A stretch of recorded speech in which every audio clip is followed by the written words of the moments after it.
un peu de Manhattan en plein cœur de Paris depuis maintenant 100 ans. Le Harris Bar a ouvert ses portes un beau jour de Thanksgiving de 1911 grâce à un Américain, Todd Sloan, qui trouvait qu'à Paris, aucun bar ne proposait de cocktail digne de ce nom. Sloan a alors aménagé un vrai bar new-yorkais avec un barman écossais, un certain Harry McEllen.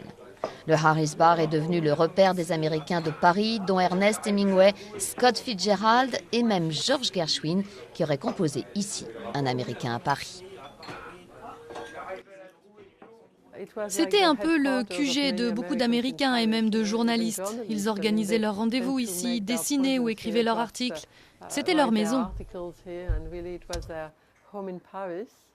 Aujourd'hui, les Américains expatriés ou touristes restent des clients privilégiés, rien que pour venir boire le fameux Bloody Mary, inventé ici en 1921. Et voici, je vous en prie. On passait juste et on a vu des gens en veston-cravate. Et nous voilà, nous, la nouvelle génération, on boit les mêmes cocktails dans un endroit qui est resté le même.